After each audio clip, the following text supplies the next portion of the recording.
మంజుశ్రీ అక్కిరాజు రమాపతిరావు అనే మంజుశ్రీగా కూర్చెన్ ప్రసిద్ధ రచయితల ప్రశస్త వ్యాస సంపుట సాహితీ వైజయంతి 5వ భాగం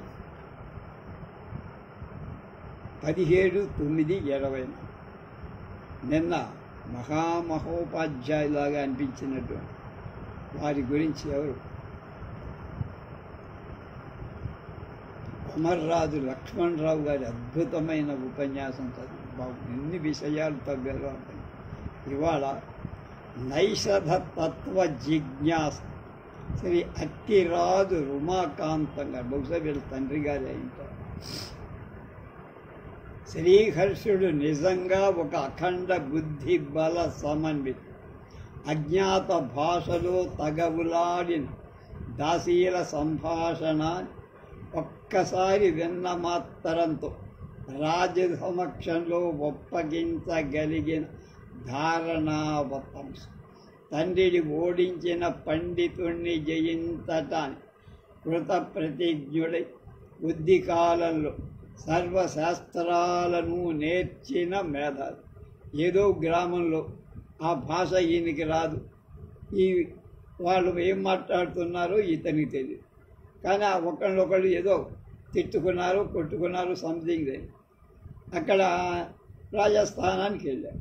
రాజస్థానానికి వెళ్తే ఎవర్రా దీనికి సాక్షులు అంటే ఎవరు అక్కడ ఉన్నాడండి ఆ పండితుడు లాంటి వాడు తీసుకెళ్ళారు. అందులో ఎవరు ఈయనే హర్షుడు ఉన్నా చూశాడు. ఏమిటయ్యా వాళ్ళు ఏం చెప్పుకున్నారో నాకు తెలియదు, ఆ భాష ఏమిటో నాకు నేను విన్నా, వాళ్ళు ఏం మాట్లాడుకున్నారో చెప్పండి, చెప్తా మీరే చూసుకోండి అని మొత్తం అప్పచెప్పేశారు. అది ఏకసంధానం.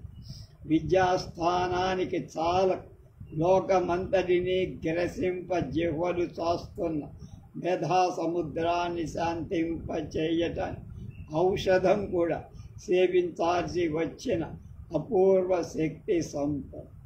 మానవ హృదయాలను ద్రవింపచేయగల రస సందర్భాలు వచ్చిన కఠినులను కూడా కరగించగల కవితా హృదయం కలవ. నరుడు పట్టుకొన్నప్పుడు నరుడిచే పట్టుబడి ప్రియా వియోగం తలచుకొని హంస అన్న మాటలు శ్రీహర్షుని హృదయాన్ని తెలుపుతాను.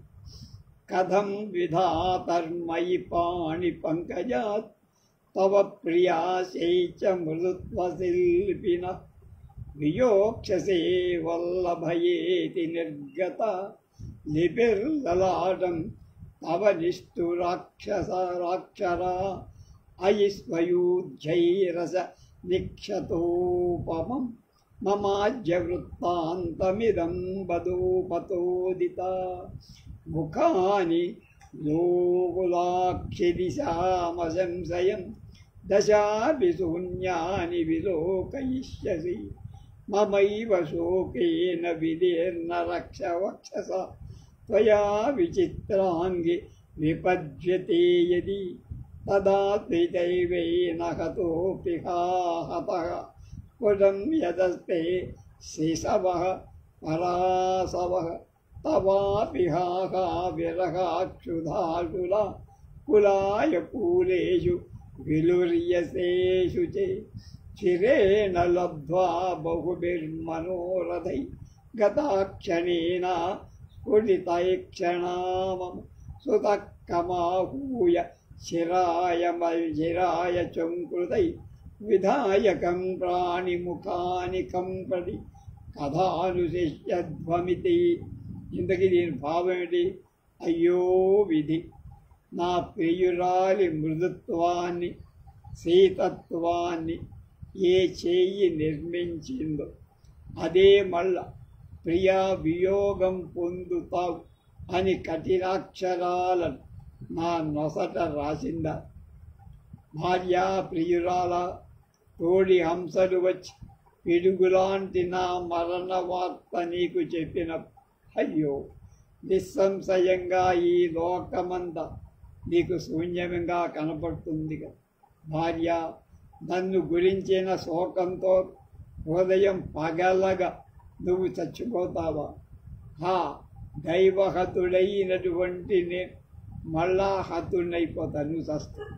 మన ఆ శిశువులు దిక్కులేక తప్పక ప్రాణాలు వదిలేస్తాయి. అయ్యావో భార్య, ఎన్ని కోరికలో చిరకాలం వదిలేసి పడిసినటువంటి ఆ కళ్ళు తెరవని శిశువు నువ్వు కూడా లేకపోగా గోళ్ళలు ఆకలి బాధ మలమలలాడు ఒక్క క్షణంలో చచ్చిపోతారు కదా మన పిల్లలు. బిడ్డలారా, తల్లిదండ్రులను కోల్పోయిన మీరు ఇక ఎవరిని ఆహారం అడుగుతారు? మీ చలిచే ముఖాలను ఎవరికి వైపు చూసి మాట్లాడు. తతోపి మధురతమః కరుణై, సంభోగ శృంగారం కంటే విప్రలంభం కంటే కరుణం మధురమై సర్వదైవ మనుష్య హృదయం ద్రవతీతి అని విధాలుగా మనుష్య హృదయాన్ని కరుణలు ద్రవిస్తుందని అభినవ గుప్తాచార్యుడు అన్న మాటని ఈ రకంగా శ్రీహర్షుడు మనుష్య హృదయాల ద్రవింపచేయగల కవితా సమన్.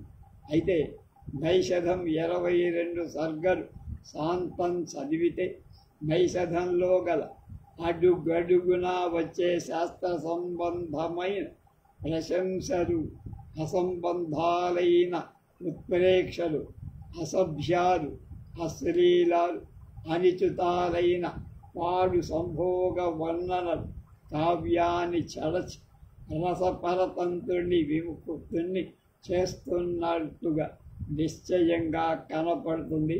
అందులో అనుమానం లేదు. మనం కూడా చేసాం కానీ బోరుకోడు. అంతటి మహామేధావి, సర్వశాస్త్ర సంపన్నుడు కావ్యము యొక్క నిర్మలత్వం కనుక్కోలేకపోయాడా అని అనుమానం కలుగు. ఈ సంగతి ముందు తెలుగు. కవితా పరిణామం రాను రాను శాస్త్రాల పరిశ్రమ వృద్ధి అయిన కొద్దీ కవిత్వం క్షీణిస్తుంది అనే సిద్ధాంతం కొంతవరకు నిజమే అని అనిపిస్తుంది. వాల్మీకితో ప్రారంభమై వాల్మీకిలోని మహాదశ ఆరోహించిన సంస్కృత కవి తక్కిన కవులందరకు మార్గదర్శకం. వాల్మీకి ఆదర్శంగా కవితాలోకలు నిర్మల తేజస్సుతో ప్రకాశింపగలిగిన కాళిదాస్ భవభూతలలో కవిత్వం వికాసం పొంది రానుల శాస్త్ర పరిశ్రమ వృద్ధి అయి గొప్ప కవిత్వం బయలుదేరటానికి బదులు కవిత్వం మీద గొప్ప విమర్శనలు బయలుదేరిన సమయంలో గొప్ప కవిత్వం కుంటుపడిందని చెప్పాలి. ఆనందవర్ధనాచార్యుడి ధన్యాలోకం, మమ్మటని కావ్య ప్రకాశం, క్షేమేంద్రుని ఔచిత్య విచార చర్చ, ఈ 3 గ్రంథాలు మహాకవితాశక్తి, మహావిమర్శన శక్తిగా పరిణమించిన రూపానికి సాక్ష్యాలుగా కవితా పరమార్థాలు నశించి క్షుద్ర గ్రంథ అవతరణ ప్రారంభమైనప్పుడే విమర్శ సహితం కూడా ప్రారంభం. నిర్మల కవితా రసాస్వాదాన్ని అనుభవించినవారు. ఇవి క్షుద్ర కావ్యాలు, రసహీనాలు. వాల్మీకి కాళిదాసుల కావ్యాలు ఇలా ఉన్నాయి. ఇలాంటిది ఈ కవిత. ఇది కవితా పరమార్థం, ఇది రసం, ఇది రసాభాసం అని లోకానికి ఉపదేశించాల్సిన అవసరం కలుగుతుంది. ఇక ఇదే విమర్శకు ప్రారంభం. వన్యాలోకకారుడైన ఆనందవర్ధనాచార్యుడి కాలం వరకే క్షుద్ర కావ్యాలు, కేవల శబ్ద చిత్రాలే ప్రధానం గల కావ్యాలు వచ్చాయి.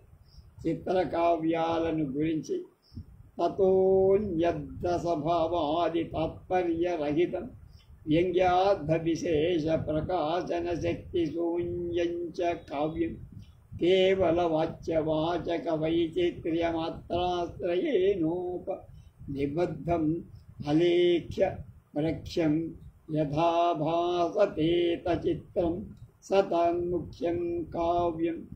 రసభావాది తాత్పర్యం లేని వ్యంగ్యార్థ శేషాలను ప్రకాశింపచేసే శక్తి లేనిది కేవలం యమక చక్రబంధాల ఉత్ప్రేక్షాదుల నిబద్ధమైన కావ్యాలని చిత్రకారు.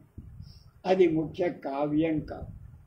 అవి అన్నారు అలంకారాలు ప్రబలై అర్థాంతరం కాక శబ్దాంతరం కూడా కాక ధ్వని అంటే ఏమి? అది లేనే లేదు. యస్మిన్నస్తి నవస్తుకించన అనే శుష్క తార్కికులు పెరిగి శాస్త్రాల పరిశ్రమ అధికమై అప్పటి నుండి నిర్మల కవిత్వం అడుగంటి కేవలం కవిత్వం మీద మీమాంస మాత్రం ఎక్కువ. ధ్వని అంటే ఏమిటి? అది తాత్పర్యం కాదా, లేకపోతే అనుమానంలో అంతర్భాగంగా ఉందా? భట్టుల అభిప్రాయవాదమేమిటి? ప్రభాకరుల అందితాభిధానం ధ్వనికార మతానికి తోడ్పడుతుందా? ఈ తీరుగా వాదోపవాదాలు మీమాంసాలు తెలియదు. రస నిరూపణ ఎలా? రసమంటే ఏమి? రసస్వరూపమేమి? రసం సామాజిక నిష్టమ, నటనిష్టమ, విప్రలంభం, శృంగారమ, కరుణమ, ఇలాంటి మీమాంసలు మరొక ప్రక్కన ప్రారంభమే. ఈ రకంగా ఒకవైపున శాస్త్రవాదాలు జరుగుతుంటే షట్శాస్త్రాలను ప్రవీణులైన పండిత్ కావ్యకరణానికి కడుగుతాను అంటే దానికి మొదలుపెట్టారు. వాల్మీకి కాళిదాస భవభూతి ప్రభృతం కవితా ధర్మాలు రసపరసత్వం వీళ్ళకి పట్టల. శాస్త్ర పరిశ్రమల ఫలాలు వీరు కావ్యాలలో ప్రదర్శించడం మొదలుపెట్టి ఉత్తమాలు కాని కావ్యాలు ఆరంభించిన ఆ కాలంలో అలంకారాలకు వ్యాప్తి ఎక్కువగా అయిందని చెప్పారు.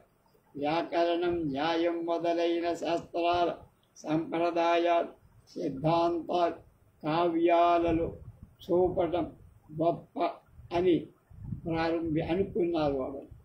నైషధం కలియుగంలో 43వ శతాబ్ది మధ్యన ఉద్భవించింది. ఇప్పుడు 51వ శతాబ్ది కను సుమారు 800 ఏళ్ల కింద నైషధ ఆవిర్భావం. నన్నయ్య భారతం పుట్టిన తరువాత సుమారు 100-150 ఏళ్లకు నైషధం జన్మించి అర్థయిత్తంచ అభియుక్తయుక్తిభి త్రయమేవ సిద్ధాంతపక్షః యత్ శ్రీహర్షః ధృష్టద్వాదశ శతాబ్ద్యుత్తరార్ధే బభూవ ఇతి అని మహామహోపాధ్యాయ పండిత శివదత్త శర్మగా చేసిన కాల నిర్ణయం నేను ప్రమాణంగా తీసుకున్నానంటున్నారు ఈయన. శాస్త్ర శ్రీహర్షుడి కాలం నాటి శాస్త్ర పరిశ్రమ భారతదేశంలో పెరిగిపోయి హర్షుడు సద్దర్శనాలలో ఆరితేరిన పండితుడు. అనిర్వచనీయతను నెలకొల్ప ఖండ కాధ్యమని గొప్ప శాస్త్ర గ్రంథాన్ని రచించిన మేర శాస్త్రాల భారం కింద కవిత్వం అణగిపో ఏం చెప్పబోయినా అతనికి శాస్త్రాలు అర్థంగా వచ్చి నిలబడ్డాయి. కవిత్వం కదా అని ఎంత అణచిపెట్టినా ఈ శాస్త్రపు తెరలు ఆగల. బిర్హణుడు అన్నట్టు కవితా కన్య ఇతని దగ్గర ఇక ఉండలేక అల్లడపడి ఉంటుంది. పట్టణాన్ని వర్ణించబోయిన అతనికి వ్యాకరణం వడ్డి వచ్చి పని భాష్య భక్తిగా వరరుచి కుండలించిన మహాభాష్యంలా దుర్గ్రహంగా ఉంది అని చెప్పించి వ్యాసుడి హంసమీది బొంగారు రెక్కల కవిత్వాన్ని తర్కం పెదవి విరువగా ఆ హంసకు హేమ మృణాళిని నాళాలు మెతపెట్టి కార్యం నిదానాద్ధి గుణావధి నదీతే కారణ గుణాలే కార్యానికి అలవడతాయి. బంగారు మేత బంగారు రూపిచ్చింది అనే తర్కానికి సమాధానం ఇచ్చి దమయంతి కుచాలను వర్ణించబోయినప్పుడు తర్కం ముందుకు వచ్చి కలసే నిజహేతు దండజ అనే చోట సమవాయి కారణం, అసమవాయి కారణం, నిమిత్త కారణాన్ని ఉపన్యసింపచేసి నలదమయంతుల మనస్తమాగమాన్ని దీవించదలచిన ఈ తర్కమే మళ్ళా తృణు కృత్యనుకాది ప్రతిపాదన పూర్వకంగా సర్గ ప్రతిసర్గలను చెప్పింపబడి 17వ సర్గం వద్దకు వచ్చేసరికి పూర్వమీమాంస, ఉత్తరమీమాంస, కాళాదం, గౌతమం మొదలైన శాస్త్రాలు ఒకసారి అన్ని పక్కల కమ్ముక ఈ శాస్త్రాలాపాలని ఆ సర్గలంతటా దింపారు. ఇదెంత ఎందుకు? కావ్యేచారుని సొంపైన కావ్యంలో అని అనుకుంటూ వచ్చిన శ్రీహర్షుడు హర్షిత పరాస్తర్కేషు యస్తోక్తయ తర్కంలో ఎవడి మాటలు శత్రువులను బెదరకొట్టేవు, తర్కేష్వప్య సమశ్రమస్య తర్కంలో కూడా అసమాన పరిశ్రమ చేశాను అని తన నిజ రూపాన్ని బయల్పరచక ఉండలేకపోయాడు. హర్షుడు ఎంత మేధావైతే అతనికి కవిత్వం మీద ఎంత అభిలాష ఉంటే అతని శాస్త్రాల దాడి కవిత ఆగలేకపోయాడు. కనుకనే అముఖ్య కావ్య లక్షణాలై అస్థానస్థ శబ్దాలంకార, ఉత్ప్రేక్షణ, శాస్త్ర ప్రశంసలు ప్రధానంగా కావ్యం నిండా మునిగి శ్రీహర్షుడి కాలం మహమ్మది ఆంధ్ర రాజుల కాలంలాగానే ప్రారంభంలో శుక, బర్బర, యవన ప్రభృతి విదేశీయుల ఆక్రాంతి శ్రీహర్షుడి కాలానికి స్థిరంగా ఉంది. సభక్త జిన్ యొక్క విజయాలు, సెబాస్టినన్లు, గజనీ దండయాత్రలు భారతదేశాన్ని కలతపెట్టి సోమనాథ పవిత్ర దేవాలయాన్ని మ్లేచ్ఛుడు కాళ్ళతో తొక్కేసి భారతవర్షం ప్రథమ పర్యాయం యవనుడి ఎదుట ఖడ్గాన్ని కింద పెట్టి స్థానేతర రణరంగం చాలా దగ్గరగా వస్తారు. వంగ, మగధ, కోసల, కన్యాకుబ్జాది ప్రసిద్ధ రాజ్యాలు కన్నీరు విడుస్తూ యవనుడి చేతబడిన కాలం దగ్గర పడిపో భారతీయ రాజాస్థానాలు ఒకటి వెంట ఒకటి శీఘ్రంగా యవన అనలంతో కుమిలిపో స్వాతంత్ర దీప్తితో పాటు సర్వధర్మాలు గమన ఉన్ముఖాలు కాజొచ్చు. మహమ్మదీయుల ఇంద్రియ లోలత్వం, పరాధీనుల స్థిరత్వ ప్రతిపత్తి భారతవర్షంలో రాజమందిరాలలో సాధారణ ప్రజలలో ప్రవేశించటం ప్రారంభం. కనుక వాస్తవంగా ధర్మదేవత ఒంటి కాలి మీద నడవాల్సిన సమయం వచ్చేసి ఒక పక్కన మహమ్మదీయులు స్థిరపడడం, మరొక పక్క దరిద్ర దేవత భూమి మీద కాలు నిలబడటం. ఈ మహమ్మదీయుల ఆక్రమణల వల్ల దేశం పొందిన విపత్తు కనిపెట్టి ఉద్ధృత్య భూమి యవనాబ్ధిమగ్నాం, యవన అబ్ధిలో సముద్రంలో మునిగిన భూమిని ఉద్ధరించి అన్నట్ట అని ఒక రెడ్డి రాజును ఒక తెలుగు కవి వర్తించి భారత భూమి యవనాక్రాంతమైనప్పటి నుండి అర్ధ పురుషార్థం అన్యాధీనం అయిపోయింది. ఏనాడు అర్థం యవన హస్తగతమైందో, ఎవరి చేతిలో డబ్బు ఉందో ఆనాడే భారతీయుడు పరాధీనత పోయి సువర్ణం అతని దూరంగా నిలబడి తళతళ కాంతుల భ్రమపెట్టి శ్రీహర్షుడు కాలప్రాప్తమై పరాధీనత తప్పించుకోలేకపోయి రాజుల సువర్ణ ప్రాసాద అతనికి దివ్య భూతాల్లాగా కలవు. రాజుల సువర్ణ వర్ణ పదనాల నుండి వచ్చిన మాట అమృతమయమై అతనికి వినబడేది. రాజుల సువర్ణ హస్తాల నుండి జారిన గడ్డి పలక కూడా పుణ్య పరిపాక లబ్ధమై మహాప్రసాదంలాగా అనిపించి, అందుకే తాంబూలద్వయమాన సంచలభతి యకాన్యకుబ్జేశ్వరాత్, రాజు నన్ను కూర్చోమంటాడు, నాకు 2 తాంబూలాలు ఇస్తాడని ఎంతో గొప్పగా చెప్పుకో. రాజు కూర్చోమనడమే, రాజు తాంబూలం ఇవ్వడమే ఒక్క పది విశేషంగా చెప్పుకోవాల్సిన అర్ధదాస్య రూపుడైన దీన దశ నుండి తప్పించుకోలేకపోయాడు. రాజాంతఃపురాన్ని రాజకుమారుడు నిలవ నీడనిచ్చిన వాల్మీకితో ఆరంభమైన కవి పరంపర అధపతనం పొంది రాజు సువర్ణ వదనంతో రా రా ఓ పో అని గొప్ప వరంగా తలచాచిన దీన దిశకు వచ్చింది. వ్యాసుడి హంసల రెక్కలలో సువర్ణంతో సువర్ణ పై శైలం నుండి దిగివచ్చి ఆ సువర్ణ హంసం అతనికి తప్పక మోహం పెట్టి ఉంటుంది, ఆకర్షణ. సువర్ణ నైగనిగ్యం చే కళ్ళు మెరుమిట్లు పడగా లేఖిని పతితమని జారిపో. వాల్మీకి ధర్మాన్ని అర్ధకామాలను తెందు చేశారు.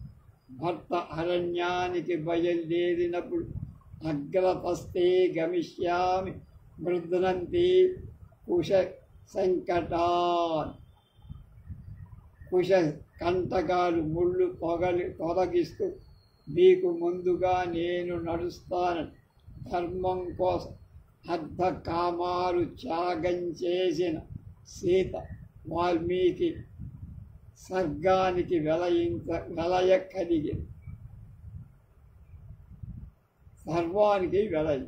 వ్యాసుడు ఒకసారి ధర్మాన్ని, ఒకసారి అర్ధకామాలని మీదు చేస్తూ, అంటే పైన కింద, అంటే ఉల్టా పడ, చివరికి అర్ధకామాల భుజాల మీదనే చేయేసి అనేక సంవత్సరాల సహస్రాలు రతిక్రీడలు అనుభవించిన ఆ రతిక్రీడల కొరకే మళ్ళీ తలుపు దాల్చి పురాదశ సహస్రాన్ని దంతినాం వాజినామ యం యాంతమనుయాంతి స్మ స్వయం జ్యూతేన జీవ స్వయం జ్యోత ప్రవాదే శ్రియశ్చైవావహిరోహి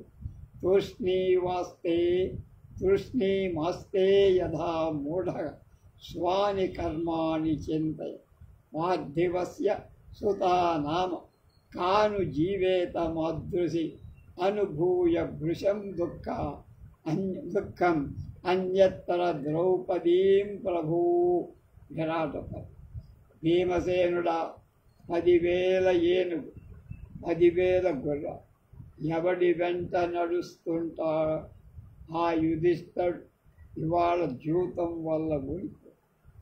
ఆ వైభవ సంపన్నుడైన యుధిష్ఠరుడి అన్ని సంపదలు పోగొట్టుబట్టి తన కర్మాన్ని విచారిస్తూ మూఢుల్లాగా కూర్చుకొని ఉన్నాడు.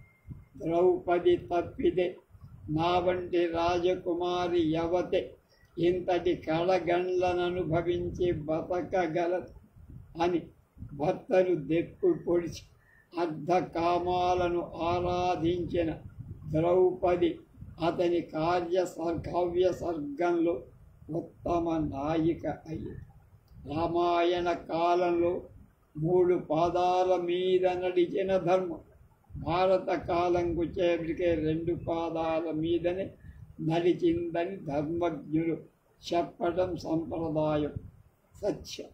కాళిదాసు భారత సర్గతో తృప్తి పొందల, దాని మీద ఒక మోస్తరు ప్రతిక్రియని అతడు నడపగలిగాడు. కాళిదాసు అర్ధకామాలను ధర్మంతో శబరితం చేసి వాటి నిర్మల స్వరూపాన్ని చూశారు. క్రీతస్తపోభిరి వాదిని చంద్రమౌడం అహ్నాయస నీయమయం కలమముత్సర్గ. పార్వతి తపస్సు చేత నన్ను వశపరుచుకున్నావు అని అనగానే తపః క్లేశం ఆనందంగా అనుభవించి ధర్మంచే కామము యొక్క సుందర రూపాన్ని చూసిన పాలు కాళిదాస సర్గంలో మనకు గోచరిస్తుంది. వాల్మీకి సీమ వనం, వ్యాసుని సీమ ప్రసాదం వనం, ప్రసాదంని వనం కెందు చేసి కాళిదాసు రఘువంశ కుమార సంభవం శాకుంతల మాళికాగ్రమిత్తం అన్నిటిలో కాళిదాసు యొక్క ఈ మనస్తత్వం మనకు తెలుసు. దీన్ని ప్రేమ పరిణామంగా నేను చెప్పానంటున్నారు ఆయన. కానీ ధర్మదేవత 3 కాళ్ళు విరి ఒంటి కాలి మీదనే కుంటుతూ నడుస్తున్న కాలం వచ్చి భారతవర్షం యవన ఆక్రాంతం అయిపోయి ఉత్తమ పురుషార్థాలు నశించగా అర్ధదాస్యం,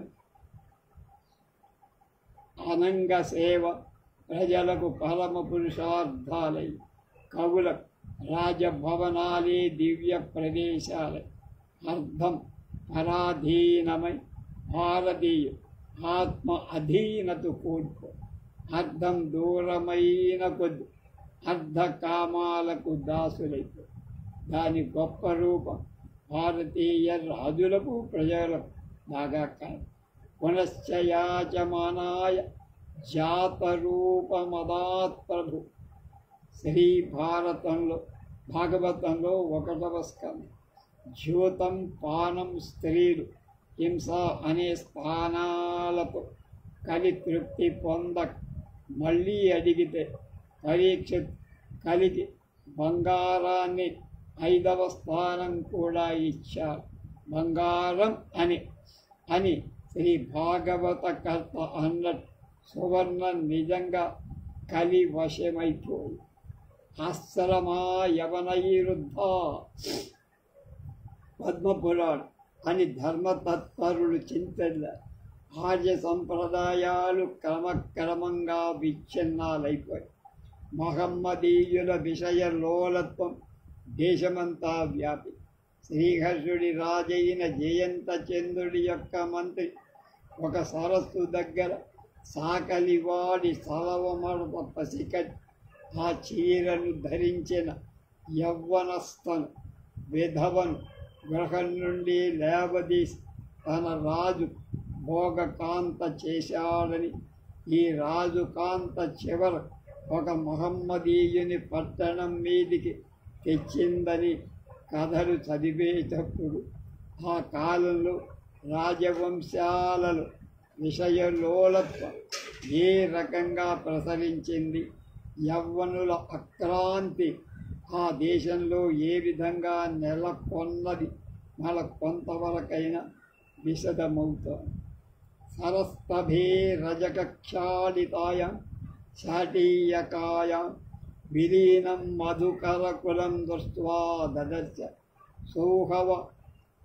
సోహవ దేవీ నామ్నీ శాలావతి పత్ని యౌవనస్థా విధవా దర్శితాం తాం జయంత చంద్ర భోగినీమకరోత్తరాజ్ఞి వృద్ధా ధనాఢ్యయ స్వచ్ఛందతయ నిజ ప్రధాన నరాన్ ప్రేష్య తక్షశిలాధిపతి స్వరత్రాణ అయాత్ మ్లేచ్ఛధనుర్ధ్వానేషు మగ్నాని ధాన్వాంతరాణి యవనైరాప్పుడు.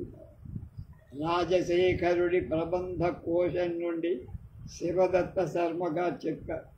కామశాస్త్ర సంపుటాలు కళ్ళలాడటం మొదలువి 346 సగ సంవత్సరం లోడీ వంశస్థుడైన లాటభానుడి వినోదాన్ని కళ్యాణమల్లుడు అనంగరంగమని కామశాస్త్రాన్ని సంస్కృతంలో రచించాడి అని తెలిసినప్పుడు మహమ్మదీయ రాజభోగుల విషయలోలత యొక్క స్వరూపం కొంతవరకు మనకు శ్రీహర్షుడికి మటుకు శ్రీహర్షుడు పలుతావుల కామశాస్త్రాలను పేరు పెట్టి ప్రశంసించారు.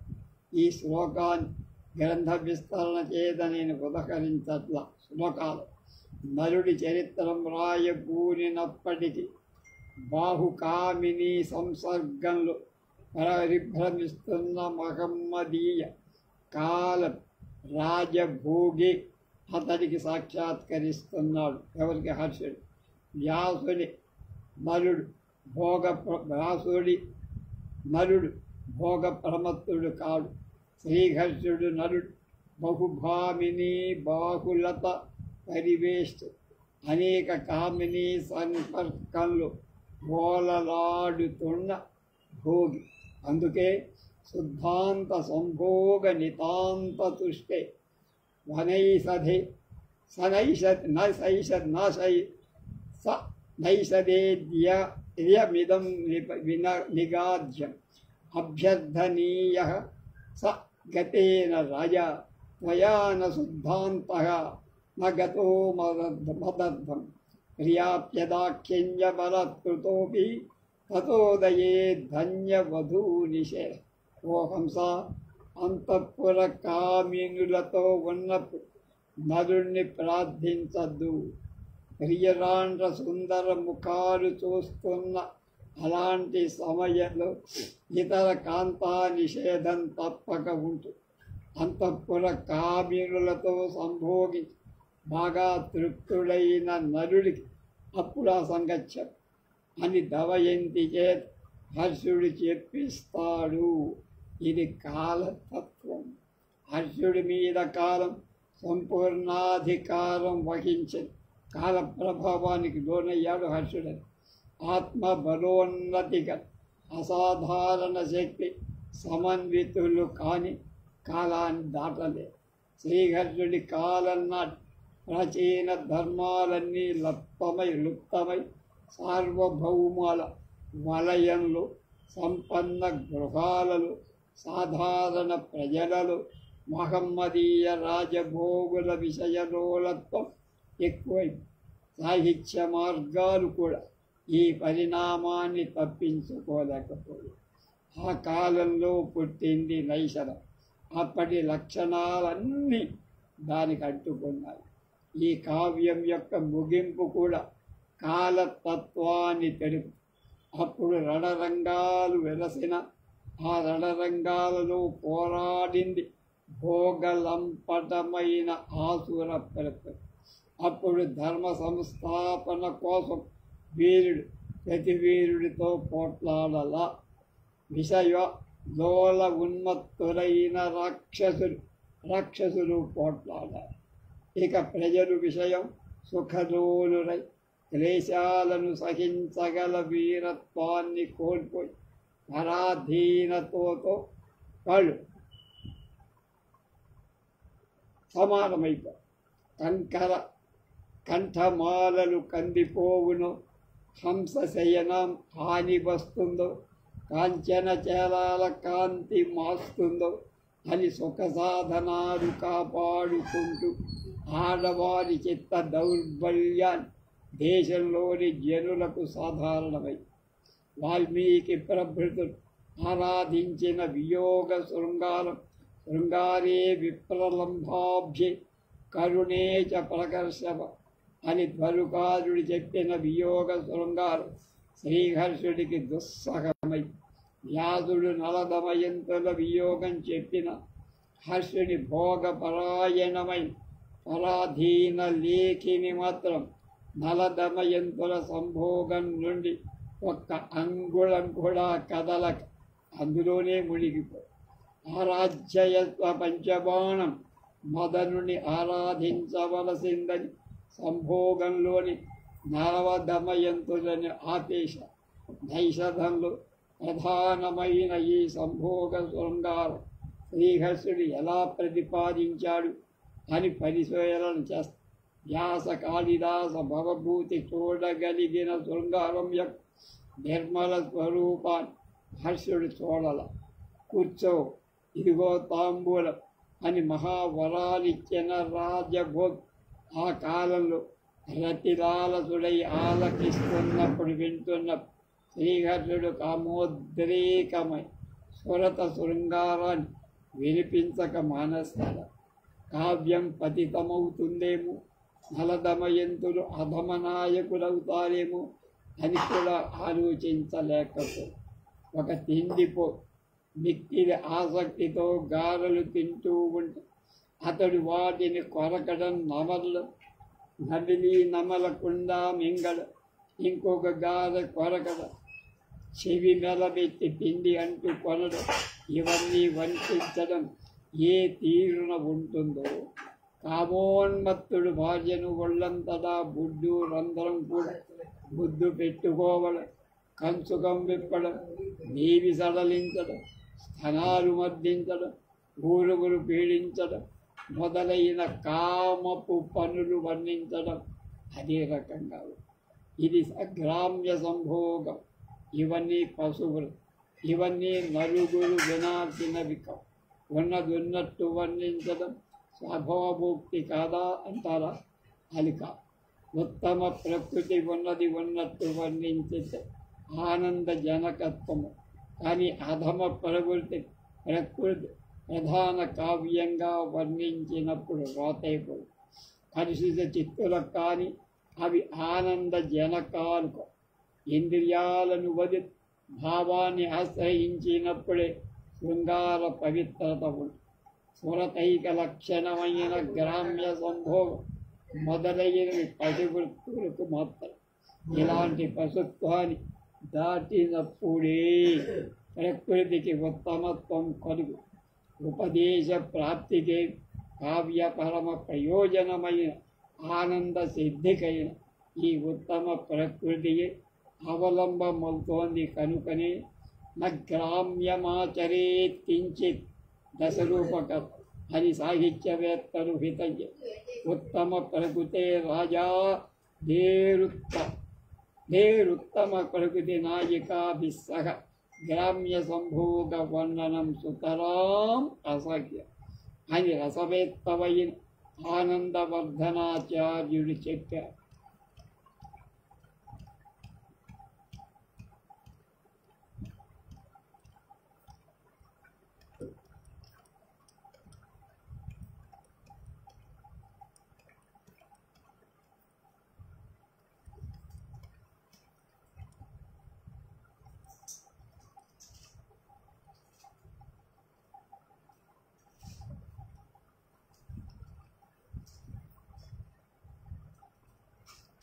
కనుక నైషధం ఉత్తమ కావ్యంక దమయంత్యా నలస్యతి అని సంకీర్తనానికి పాత్రమైన వ్యాసనుడు శ్రీహర్షుడి కావ్యంలో పరిహాస పాత్రానికి పొందారు.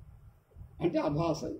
మొదట శ్రీహర్షుడు విటులను విలాసిరులను ప్రవేశపెట్టి చేసిన గ్రామ్య వర్ణనలు చెప్తా. నలదవయంతుల వివాహమైన తర్వాత కవి విందు ఒకదాన్ని ఏర్పాటు చేసి దానిలో విలాస పురుషుల చేష్టలు వర్ణించి కృతి తీర్చుకో. ఒకని స్త్రీలు కామమోదకమియ్యాలంట. ఒక దాసి మెల్లగా తొండని తీసుకొని వచ్చి నరుడికి విసనకర్ర వీచేదాని కాళ్ళ దగ్గర పెట్టు. అది తాకగానే ఉలిక్కిపడి ఎగిరి ఆ గజిబిజిలో చీరముడి ఉపాయంతో ఒక గొడ్డొప్పేసి చీర విడిచిన ఆ స్త్రీని చూసి అందరూ నవ్వారు. ఒకద పరాకుగా ఉండగా ధూర్తుడు అద్దం తెచ్చి దాని కాళ్ళ సందున చూడకుండా పెంచాడు. దానిలో ప్రతిబింబితమైన భగాన్ని చూశాడు. నవ్వాడు. రవికి సాటున్న ఉన్న కుచాలను చూడాలని ఒకడి తంటాలు పడుతూ ఉంటే ఆమె పానక హోమ కుంభం పట్టుకొని తన స్తనాలు ఇంతలా ఉన్నాయని తెలుగు. రతికి మన ఇద్దరికీ సమయం ఎప్పుడని అడగటానికి ఒకడు ఉష్ణాన్నాన్ని శీతాన్నాన్ని పట్టు. ఉష్ణాన్నం పగటికి, శీతాన్నం రాత్రికి గురి. ఆమె అది గ్రహించి పెదవి వేసి అంటే పగలు కాదు రాత్రి కాదు సంధ్యాకాలమని అభిప్రాయం. ఇలాంటివి శ్రీహర్షుడు చెప్పడానికి కూడా వెనకాళ్ళ. శ్రీనాథుడు దీనిలో సందు చేసుకొని తన ముత్తట కూడా తీర్చుకోడు. నీవు భగవదారాధన ప్రాప్తివి అని ఒకడు స్త్రీతో అంటాడు. విద్వజ్జనుడు నిన్ను విషయించి వస్తారు అని మరొక్కడంట. ఈ విధంగా ఇతని పులు అతడి వెళ్ళపోసుకో. ఈ విందులో విలాజనుడు షడ్రసములే కాకుండా అపార శృంగారమనే సప్తమ రసం అపారే శృంగారమయ సముస్మిష్మన్ భృజం రసస్తోష మదస్తత్తమ. ఇక హర్షుడు నలదమయంతుల పడక గదికి వెడుతున్నాడు. ఏం చేస్తాడో రేపు తెలుసుకో.